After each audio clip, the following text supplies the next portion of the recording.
Welcome to Roll to Hit Gaming Monthly, this time looking back at January 2018.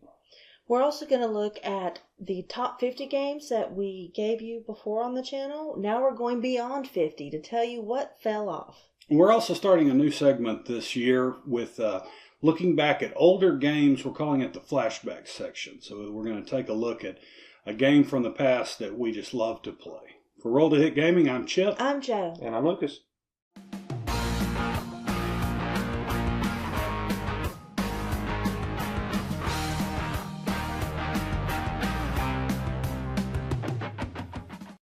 Last month, we put several videos up on the channel, the first of which was our 2018 15 most anticipated games. 5 games from each of us that we're really looking forward to this coming year. Yeah, and I also put up an unboxing and a first look of the new Fallout board game by Fantasy Flight Games. We also did 5 episodes on our 50 favorite games.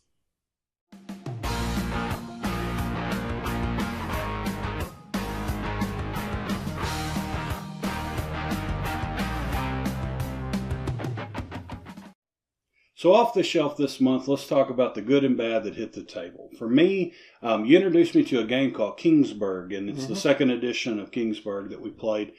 This is a real cool Euro game with a dice mechanic. So kind of, I guess you'd say it's an unconventional Euro because it has dice in it. But it's real neat. It has that sort of roll the dice, and that'll tell you the dice sort of become workers to place or area control if you want. Based on the totals that you roll, you can separate your dice pool and secure locations on the board that will trigger certain events. Really neat, kind of a medieval theme. I don't know, I mean, did I feel like I was courting the King's Court? Right, yeah. Maybe a little bit, I guess, but I don't know. I mean, but I really liked the game. Really neat. It was very hard to roll high, it seemed, but I'd love to get it played again. There's the second edition comes with a lot of expansions. We chose to put a couple of them in, and I didn't think they overwhelmed the game from being someone who had never played it before. And that happens with a lot of games, right, that have a lot of expansions. You kind of don't want to put expansions in the game for new players, but this one seemed like it didn't really slow us down. It didn't really make it more complicated. So kudos to them on that for designing expansions that really seamlessly fit in. Again, I just really like the game, and I got to give it a thumbs up. What about you guys? Well, for that one, for me, I really enjoyed dividing up that pool of workers because you're trying to get the best number to to what you're trying to accomplish.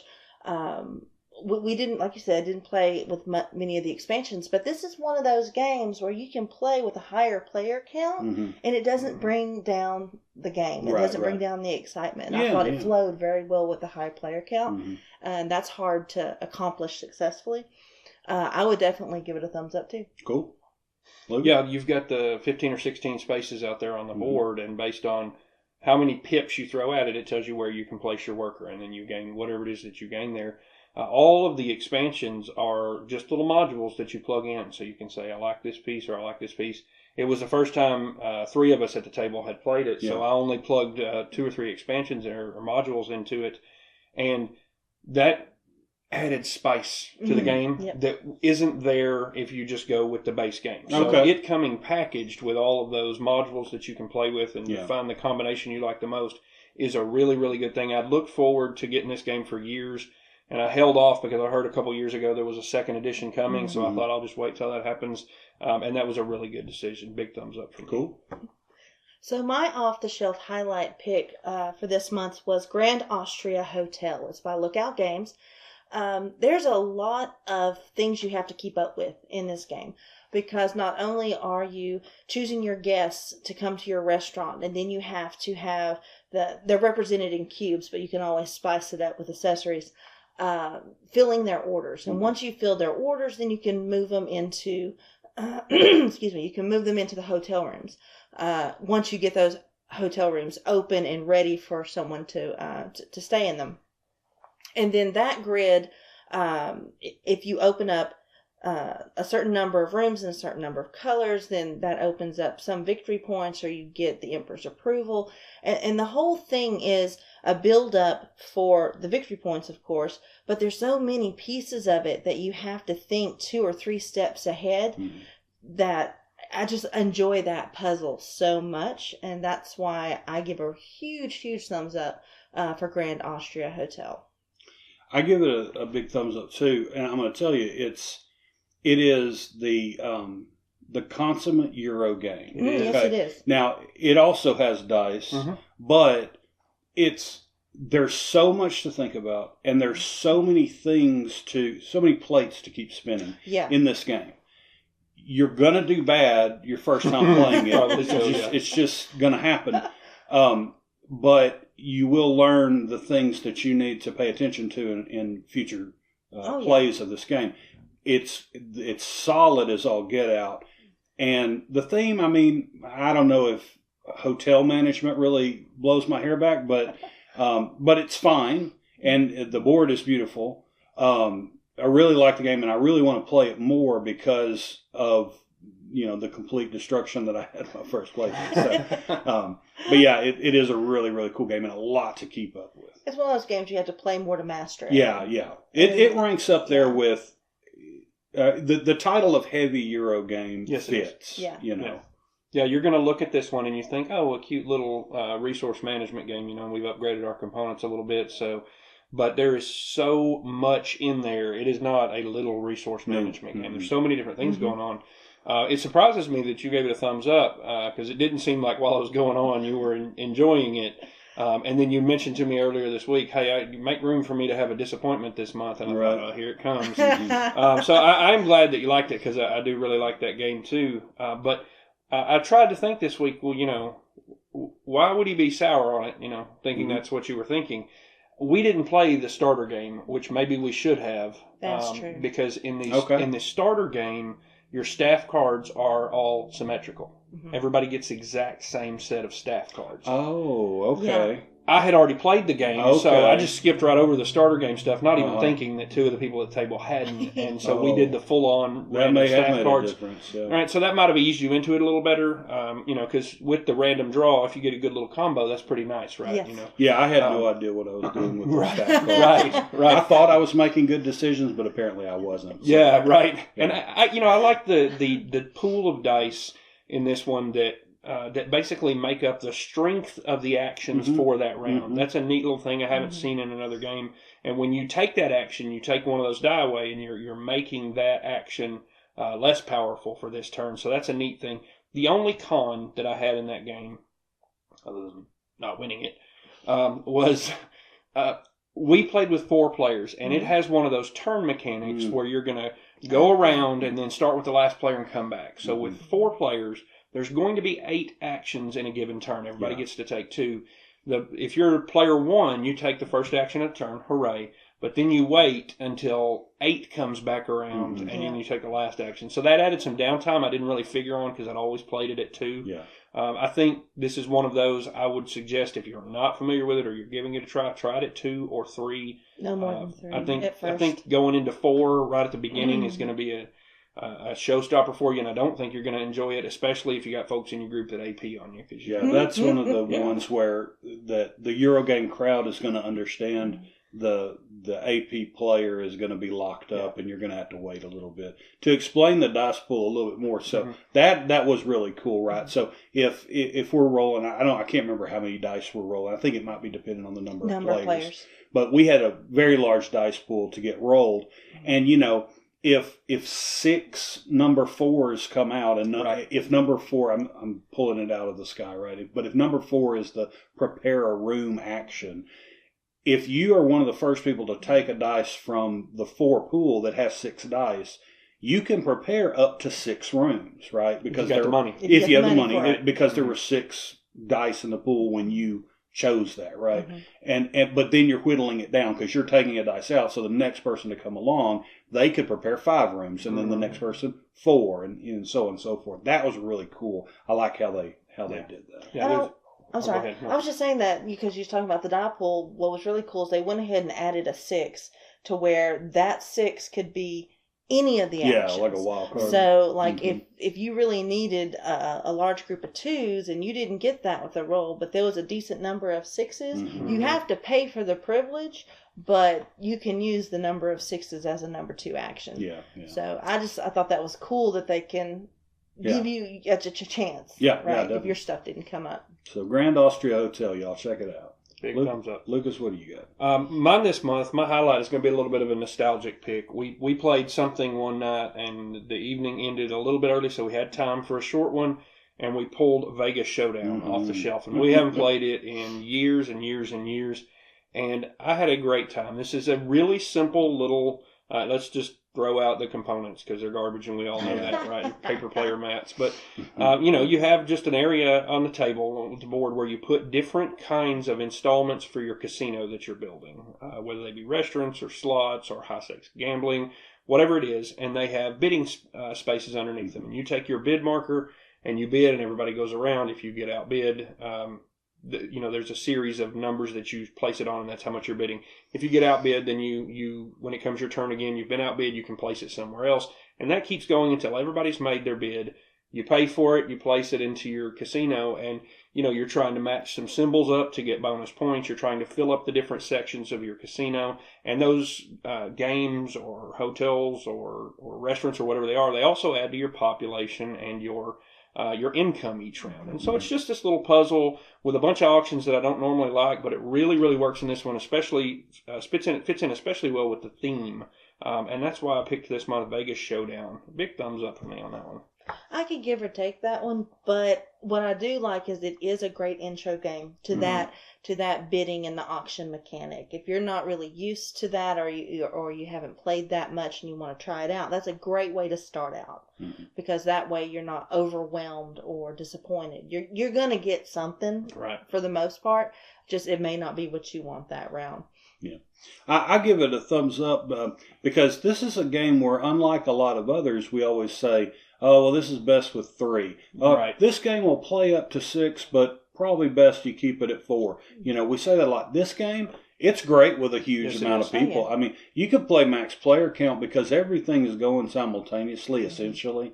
And it helps because when you have more players, there's more competition for those really choice spots, So the game is really made, in my opinion, with more players, and I really enjoy it. So.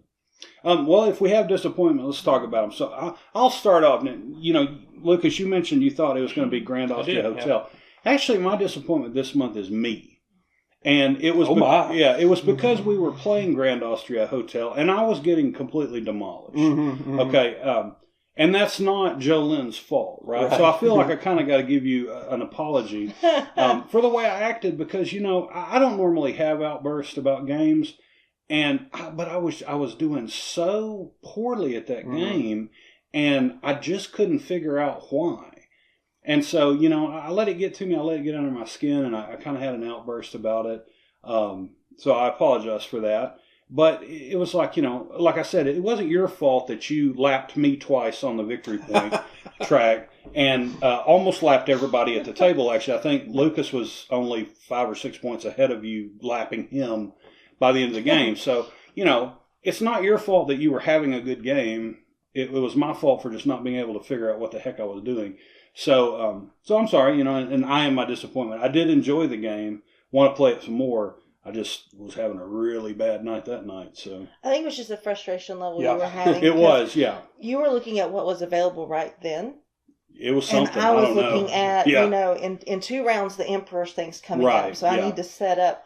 Yeah, that's the advice I'll give players that want to try this game. Do not ignore the Emperor. He will cripple you. He will cripple you. So, and that's common. And I should have known, right? Because I've played other Euros, and I know that Euros they're notorious for having really crippling penalties if you make poor decisions, right? And I was making poor decisions, so it was all my fault. But we'll try again next time. We'll see if I can not get lapped. You know? Well, I definitely know that this game is in your wheelhouse. Yeah, so yeah, as soon as he figures it out, and I'll tell you, it can only get better, right? Because if I score lower than what I scored in this first game, I just got to go home or something. Man. Yeah, he's making it sound like he flipped the table. He didn't. Oh no, I didn't. But he was incredibly frustrated. I was. It was that frustration. We've all had that game, so we Yeah. all know what happened, right? It was that frustration where you realize I haven't figured it out.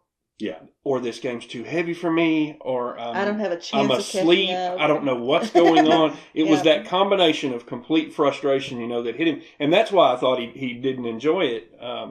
But it's a tough one. It's so heavy. It's a tough one to dive in like that, especially if from the beginning you think, oh, well, this is what I ought to do here, and that's a bad decision, right? You've kind of set yourself on a bad foot. So, yeah, it's not as bad as you made it out to be. No big deal. Well, so let me tell you. We actually joked about it. We were like, man, you and that game kicking his tail really tore him up. Yeah. When Jolynn mentions in the future, because she's mentioned it before, and I know she will again, when she mentions Food Chain Magnate and what I did to her cutting prices of lemonade, she got back at me with this game. Every frustration she's ever had with Food Chain Magnate was repaid twice on the Victory Point track. And listen, I'm not saying that I'm a gaming god here, folks, but it is rare that I get lapped twice on a Victory Point track. So, congratulations for your win, and I apologize for my outburst at the game. Did my ego good though? Yeah. It is a fun game, guys. Go try it. Joe, did you have a disappointment? I did have a disappointment. Actually, it was Fallout. Okay. I think it's because we had a large number of players for that game, but it starts out so slow. Yeah. And it got really, really fun the last two turns of the game. Because then everything was, awake. Yeah. And, you can go and do and finish quests and stuff. But when you first start out, it just drones on and on. I kind of felt that way myself. And that surprised me. I don't know anything about Fallout, and so, it seemed like we kind of parked ourselves a little bit to try to, and you got to kind of randomly get the items, and you try to build up, get you some weapons and armor so you can go out and do more exploration or whatever. Yeah, I can see that. So I don't know, maybe the first 3 or 4 turns, it was just us trying to find a weapon, so that we had a chance of defeating, whatever mutant or creature was I'd like out there. to do it one more time, though, because as is common with us, we found out maybe a few turns in that we had been doing the combats wrong, and that we might have actually killed a few things that we were letting just kind of attack us and beat on us. So I'd like to give it another go, but I can see that slow start. Our first game definitely had that. So. But once it got near the end, everything was flowing. it was a thumbs up at that point. Cool. But just that slow build up just made it an for me. Yeah, and we were in that game 3 hours, I think. At least. Were we playing with 5 or 4? 4, yeah.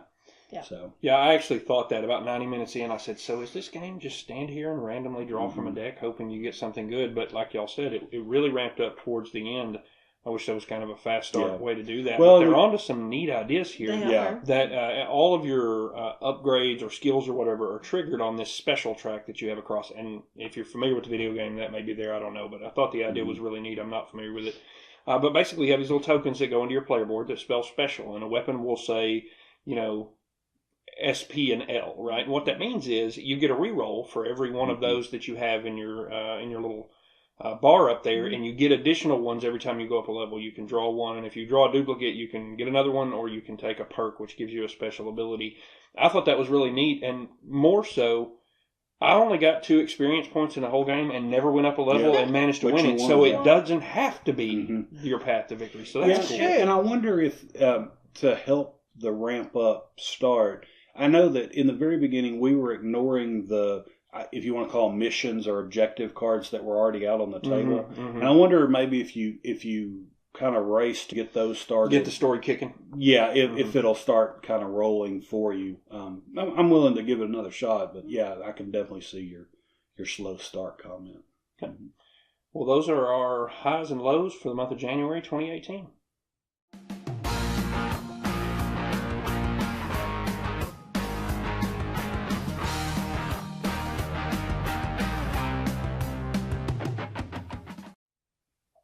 as Chip talked about in the intro, we're bringing out a new segment for this year's Roll to Hit Gaming monthly episodes, and that's we wanted to flash back to a game from yesteryear that we really like. And our thought process here is the new hot games get a ton of attention, but there are great games from 5, 6, 10 years ago that don't get that attention anymore. So we wanted to highlight some of those, and we decided to start this off with our gaming group's favorite game, History of the World. We play this every January 1st to kick off the new year. So, we played it just a few weeks ago, and basically it is a really souped up version of Risk. And if you don't like Risk, don't let that turn you off. Let's talk to you a little bit about how it works, and then we'll give you some thoughts on why we enjoy it so much. Basically, you fold out these two boards that make up the globe, right, or the map of the world, and each section is colored so that you know where the different sections are. So you're going to roll a dice, or however you want to establish your starting turn order, and then based on which epoch it is, obviously in the first turn it's going to be 1, you're going to be dealt a random card from that epoch, and that's going to be your civilization for that turn. And it's going to tell you on there how many armies you get, where you start, if you need to be in the oceans, all of this good stuff about your civilization this turn, whether you have a capital or a monument or things like that. And then you have a decision to make. Do I want to keep this card that I drew and play that civilization out this turn to try to score points that way, or do I want to give this card to someone else? Now, if I give it to them, you put it in front of them face down, and they're not going to get to make a choice when it comes to their turn. They've got to give that card to somebody else, but then you're also at the mercy of what's going to be given to you by another player. This is a really interesting piece because as the game goes on, you might draw the civilization. You say, I've got the Incans and the Mayans, and they are a really crappy civilization. You're in the lead. Here you go. So that's how you get started. Okay, so once you've gotten started and you know where your starting capital is going to be, if you get a capital, that's added to the map. It also gives you the number of armies that you get to play that epoch. So you start out on your capital location and you kind of spread out from there. And you can choose, because because there's a little graph on the board that tells you what's going to score during Epoch 1, you can kind of spread your influence out, spread your armies out, and you can go after monuments, or you can kind of spread yourself into Europe, or, but here's your starting point, and you spread. And you go out with as many armies as the number that you have. Now, if in later epochs, if you spread again, say you're Epoch 3, and you're going into one where you've already placed an Epoch 1 warrior, they basically get displaced. And the new level 3 army is there. So what's really cool about that whole thing is, going in, okay, I have this many armies, where do I want to spread to? Do I want to make, I'm going to have to go through my old armies to get to Europe, or do I want to kind of spread out, go to Africa? You know what I mean? So you have to make a choice every single epoch on how you're going to spread, because you score at the end of all your placement. You don't wait until everyone else is done. You do your bit, you score. They do their bit, they score. And through the game, you're going to have a handful of different event cards, special actions that you can take, minor civilizations that you can use to help you. Everything is based around your player color. So you'll have chits in your player color for each epoch. What is unique about this game is that your expansion that Jolyn was talking about, you cannot expand from prior civilizations. Right. Even though they're your color, you have to start in the starting location of your current epoch civilization. And if you have to just walk over your own people because you want to go that way, you have to do that. However, when it comes to scoring, you are scored on total area of your color, not just this epoch civilization. So it's important to expand each epoch out and try to defend and secure those areas for future scoring. Yep. And that is very much like Risk. There are zones of the map, Eurasia, China, Africa, North and South Africa, North and South America, North and, or is it Eastern, Western, North? I think it's Northern and Southern Europe, the Middle East, Australia, and India. And you'll have a chart on the map that will tell you in this epoch, Southern Europe is worth X amount of points.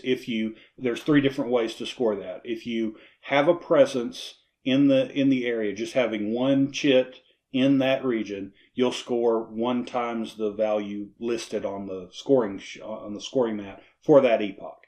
If you have at least 3 armies and or if you have at least 3 armies, you and have more than everybody else. Is it in? Yep. Yes, you're right. And more than everybody else, you can get double points there. Mm-hmm. If you have complete domination of the region, meaning you have every area of that region covered with a chit, and it can be of a previous epoch. It just has to be in your color.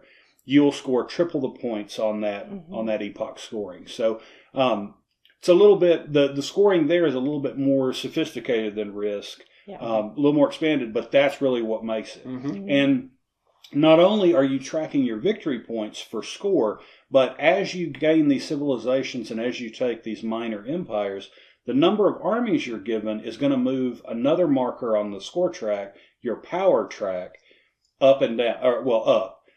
And beyond the first turn, the power meter is going to determine who begins the selection of cards in the next epochs, right? So that is kind of it's not really a catch-up mechanic, it's a keep you semi-close to each other mechanic, because it's always the person who had the least power from the previous epoch gets to choose first whether they take the card that they're given or give it to the player that's making the highest victory points. So if you were the underdog from previous epoch and somebody is starting to run away with victory points, it's a great time to give them, and you draw the low civilization. It's a great time to pass that too. And that's how scoring works with History of the World. So I wanted to start this discussion off. What are you guys thinking? I think all 5 of the folks that make up the Roll to Hit Gaming would have a different answer for this, but what makes this our group's favorite? Honestly, to me, it's the epochs. The fact that I can start off in Europe, and then the next epoch, now I'm Japan. I'm not stuck with the same civilization throughout the entire game. And that's what makes it exciting for me. I can start off here, and then now I'm starting in Japan. Yeah, that is a big part of it. For me, Risk was a game that I started out with, very early on in board gaming. So that always kind of held a special place in my heart. This game took it and made it kind of an adult game, right?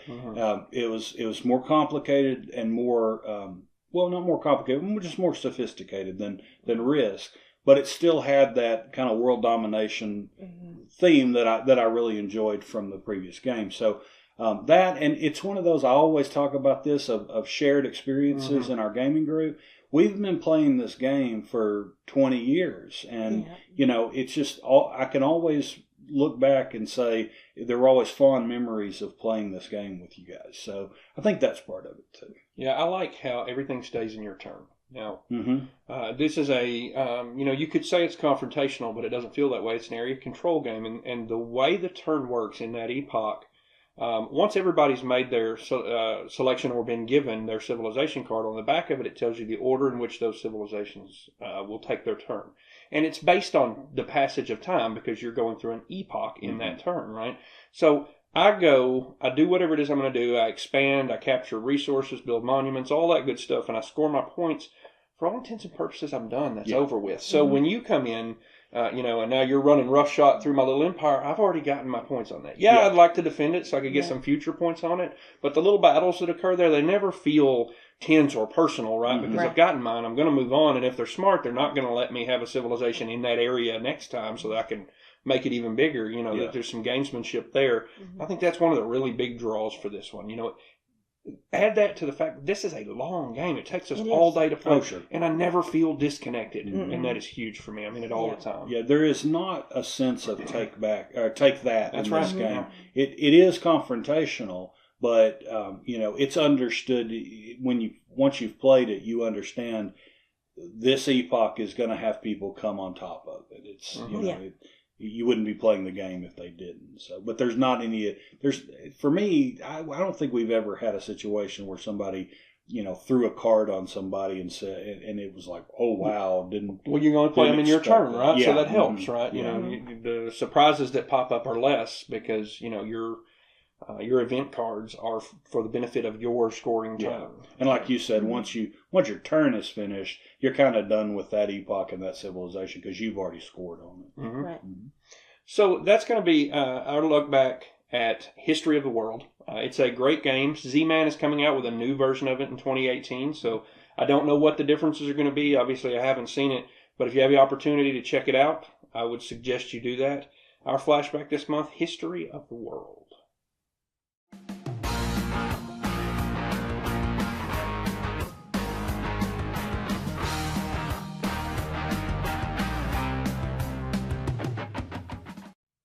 Last year we covered our Shelf of Shame, the games that we owned and had never played. And luckily throughout that year, we cleared off our Shelf of Shame to the point where it is under 100 titles, and that we made our arbitrary trigger point. So in 2018, we won't be covering our Shelf of Shame, but instead what we are going to do is a segment we're going to call Extended Play. We've decided that each quarter we're going to delve into a campaign-style game. Mm-hmm. And for the first quarter of 2018, we chose Shadows of Brimstone.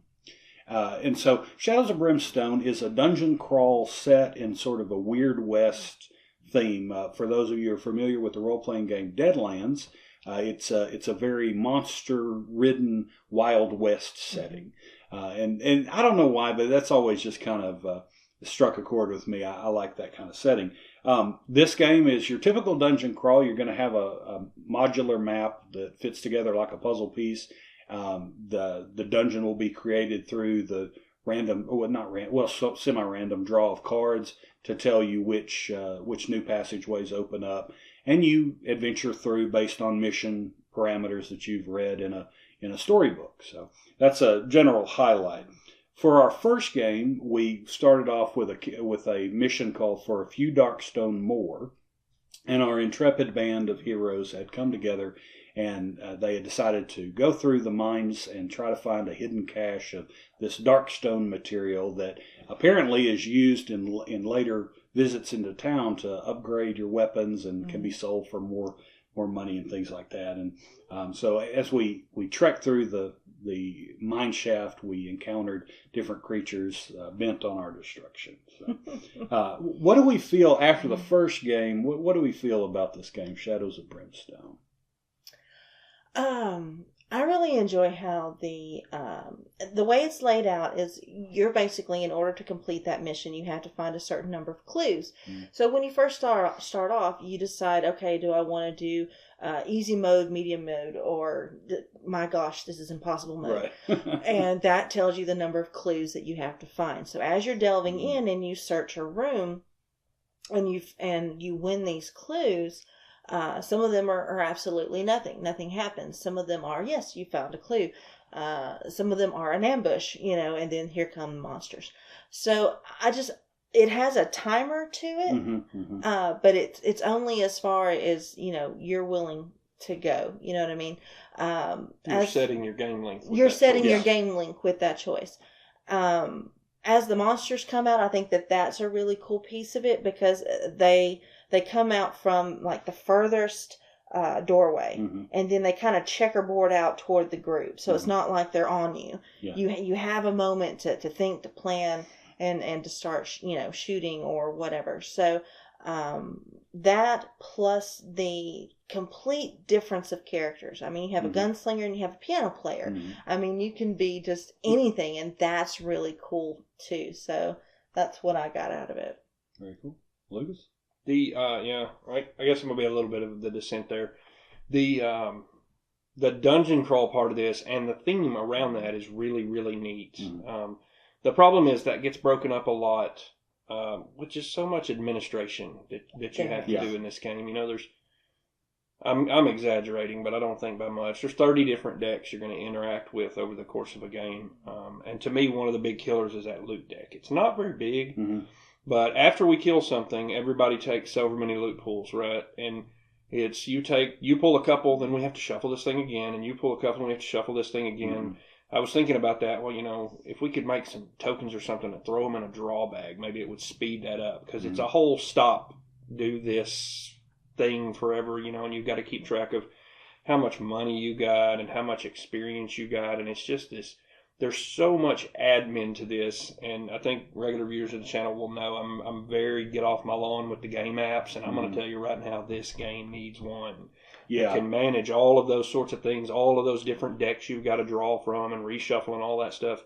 It needs one to take that, because I think if you took that administrivia out of it and just let me play the game, man, that is going to be a lot of fun, and it's going to be less than 5 hours. Yeah, I agree with you. I'm not big on apps either, but this game could really benefit for one, because there's a lot of cardboard that comes with this, with this game. Well, the number of decks, it's almost like, what is it, an Arkham Horror? But it's like throwing every single module at the same time. I think it's worse than Arkham. Yeah, well, with Arkham, you're going to interact with a certain number of them. Yeah. Arkham was worse than Eldritch on that, right? You're going to interact with a certain number of them, but not every one of them every turn. That's kind of what it felt like there. My feeling on this game is, again, the theme carries it really far for me, because I really like Western themes. So our experience with that has been games like Descent, games like Imperial Assault.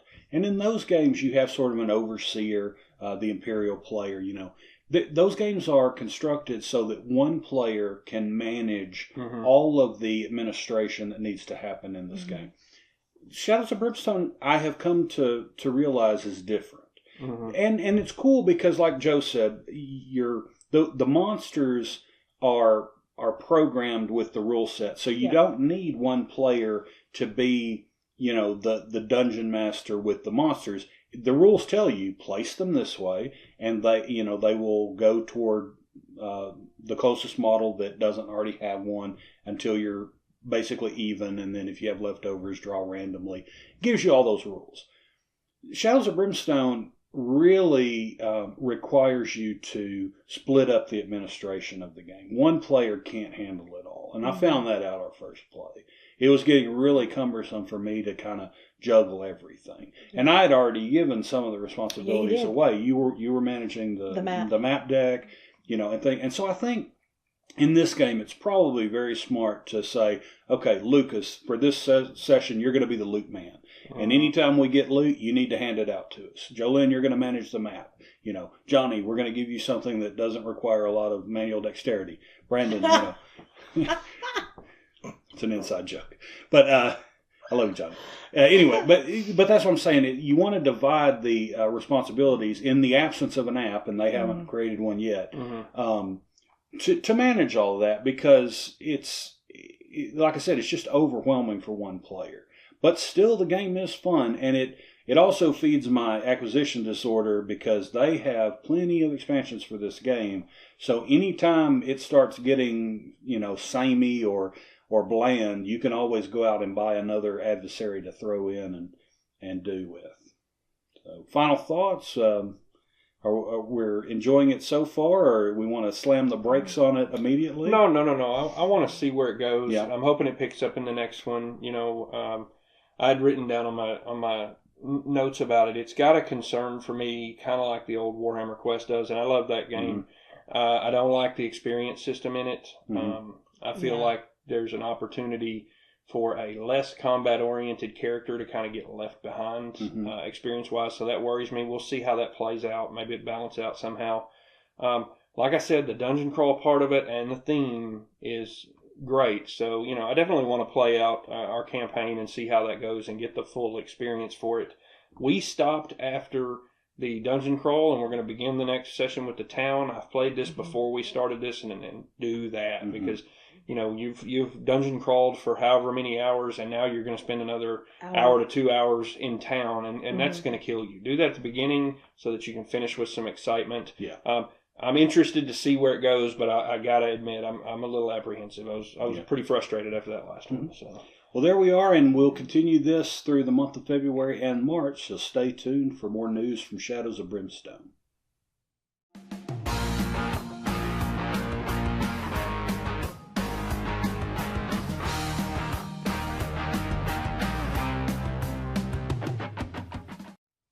As you know, all through the month of January, we put up 5 episodes of lists which comprised our 50 favorites game, and we also got a little silly and put up the bloopers to that too, like we did last year. So go check those out. But we wanted to go beyond those 50 today and talk about some of the things that didn't make the top 50. And there's no rhyme or reason here. And talk about those games, highlight them, and maybe why they didn't, or why I really like this, or whatever. And I think we'll start off. We all marked down on our sheets what our number 51 was. So, Chip, what just missed the list? Well, there is a rhyme or reason, and according to the comments, we have people that are interested in my take on how to form this list. So, let me begin by saying it all started back in.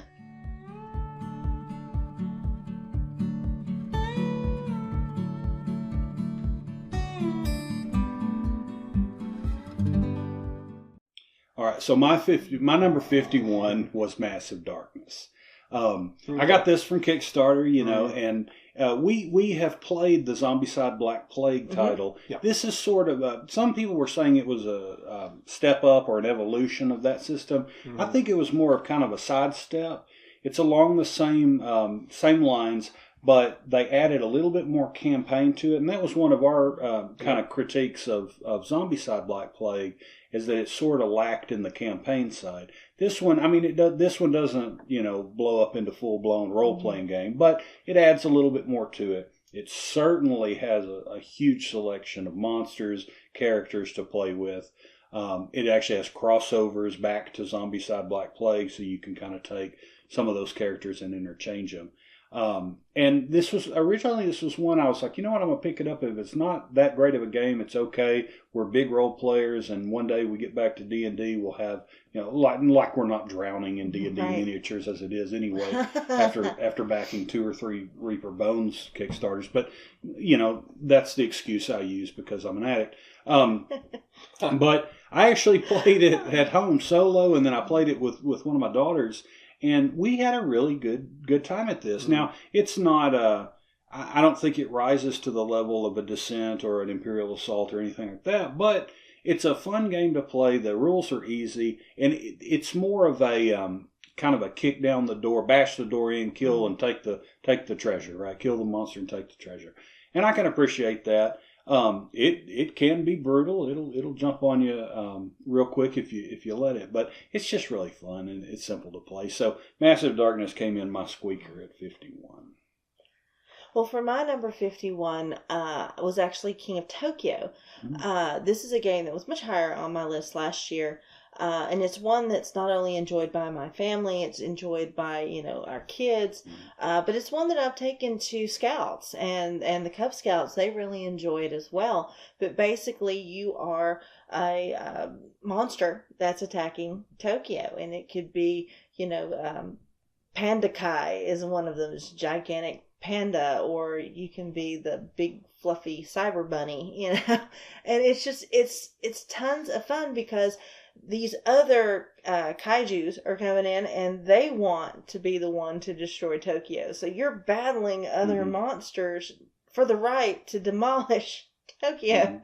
There's a lot of expansions for it too. Some of them not as good as others. The Halloween one, though, it does give you a good monster to play with. The costumes on some of the cards is a little silly. But it's a big box of fun, and I really enjoyed it, so I was surprised. It just squeaked out at 51. I'm waiting for the Pacific Rim expansion, where we can fight the kaiju, right? One player is trying to stop the kaiju from destroying Tokyo. Well, we haven't played King of New York. Maybe it's got a little more of that type stuff.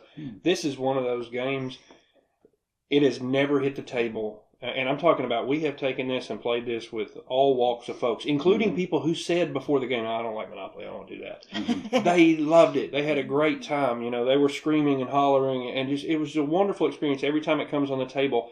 We've literally never played this with somebody that, unless they wanted to get high-handed, it's a nice little simple game that didn't, while the game was going on, they were loving it. They may have gotten uppity afterwards, but while it was going on, they were having a great time. So it's not expensive. There's a new second edition. Put this in your collection. I think you'll find use for it. My number 51 that just missed the list is a Steffenfeld. And it was Trajan. It has, just like all of Steffenfeld's game, it's a point salad, which is, I like that. I like all of the different ways to gain points because, at least in my mind, that tells me there are multiple paths to victory. And I really need a game to have multiple paths to victory. Because if there's only one way to play, I don't really see why we're doing this. That's not a game, you know. But this one, I really like the little Mancala idea you've got over here on your board, because you're going to pick up however many pieces are here, and then you're going to drop them as you go along and end up doing whatever action over here. I really enjoy that. It feels a little bit like Five Tribes, and I really enjoyed that aspect of that too.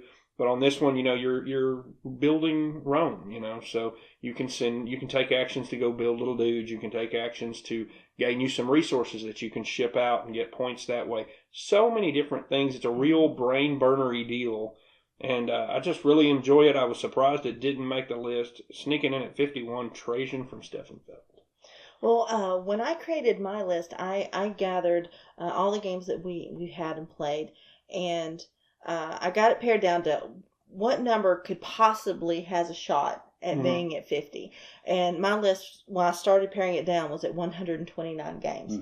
Trajan came in at 95 for me. Okay. So it's definitely one of my favorites of Feld. It is very thinky, very brain burner-ish. And it's you have to keep on top of, you know, what the people want too. Yes, you do. Right, because the people will revolt. So you need to make sure you have the games, you have the food, you know, you have the safety. And so I really enjoyed that one as well, but that was way further down on my list. Yeah. If this was a favorite 58, this game would have been on. Oh, 58, I'm cool. I had it up there too. I really enjoyed that game when we played. What about some shockers now? Let's talk about what ones that weren't on the list that you thought, man, you were really surprised didn't make it. Actually, I had one. It landed at number 75 for me, but that was Role Player. Oh, okay. Wow. I really did enjoy Role Player and building the game being you're building your D&D character. And I really did enjoy that one, and I was just surprised that it kept falling further and further behind. But yeah, I really liked Role Player. Yeah, for me it was actually my number one last year with Race for the Galaxy. In my 2017 favorite 50, Race for the Galaxy was my number one, and it fell to 57 this year. You know, and all jokes aside, the way that I constructed this list was ultimately sitting down and saying, okay, 2 titles, which one would I rather play? 2 titles, which one would I rather play? You know, and the ranking engine kept track of that for me, and then spit out a list at the end of it. And I guess I got so many titles this year that I had to answer the question of, well, I'd rather play this than Race. I'd rather play this than Race, and it knocked it off its pedestal. So wow, the Race for the Galaxy, guys, if you haven't tried it, a card game of exploration and domination and iconography of the galaxy through icons. Yes, it is. You know, and that's one of the things, Joe, about Race for the Galaxy. It can be intimidating when you first get into it because of all the icons, but once you figure the icons out, it is really intuitive. So it's almost like, you know, in playtesting, I wonder if they just took for granted that they already knew the icons. Yeah. And you know, sometimes I wonder, you know, you introduce this to a completely fresh group and take their feedback on how difficult it is to come to terms with the icons. But once you got that down, this game is solid and quick. I mean, you'll get through a game in no time. Yeah, because of those icons, if you play it a lot, it's really going to be rewarded there, because you're going to get to the point where you see it and you know what it is. You don't have to go look it up or ask questions or whatever. So it's definitely going to reward multiple plays.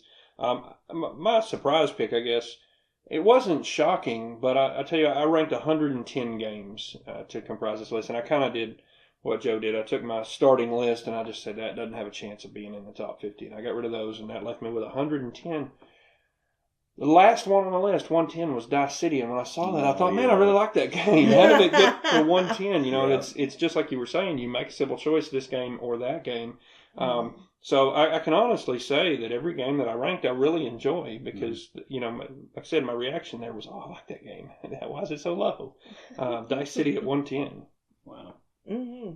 Well, heartbreaker for me was Tiny Epic Western. Oh. It made number 56, and I love the game so much. But like I said, I so many games that we experienced last year were just so good, you know.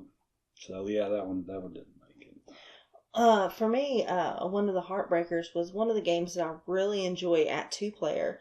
And this one fell to 64, and that's Artifacts Incorporated. Mm-hmm. It can do more than 2-player, but I really enjoy the back and forth because it makes it faster, right? Yeah, it does, yeah. And because you're racing to get the artifacts and to get the that you need in order to do this, that, and the other. So at 2-player, it's just a really, really fun game. And it slipped so far for me. It slipped to 64, so that surprised me. If you like you some Ryan Lockett, go get that one. That's a good little game. Mm-hmm. My what do we call these? Heartbreakers? Yeah. Okay, these it's going to be what came in at 94 for me. And that was surprising because I avoided this game for a long time because I thought our group would have a miserable time playing it. And we put it on the table, really at Chip's urging, because it's kind of in his sphere of goofiness. And that was Sheriff of Nottingham. Oh, yeah. And our group had an amazing time. You know, maybe Mm-hmm. it was all the years of role playing, but we each got into our guy and really had fun playing it out, you know, and doing the bribes and all that stuff. And, you know, excuse me, is he being square or is he trying to sneak some stuff through? Mm-hmm. Our group had a fantastic time with this game. I actually want to play it with them again. It was so much fun. 94 was Sheriff of Nottingham. And what was really surprising is, like you said, our group got really into it, but they actually created themselves a character, Oh, sure, and yeah. we were talking in accents, and Madam Yeah, Clucker was going for the her Apple chickens King. and the Apple King. I mean, it was tons of fun. So yeah, that was a surprise. And that's the way you got to approach the game, right? Mm-hmm. You can't go. Don't take it seriously. Yeah, don't take Sheriff of Nottingham seriously. And if you can't get into character, you're really not having the best experience you That's can. true. With it. Mm-hmm. Well, that's going to be our wrap up beyond 50, our 50 favorite games this year. We've done it the last 2 years in January, so I guess that'll continue. Go check those videos out. Really hope you enjoy them. That's going to be our update this month for Roll to Hit Gaming. I'm Lucas. I'm Joe. And I'm Chip. Don't forget to subscribe.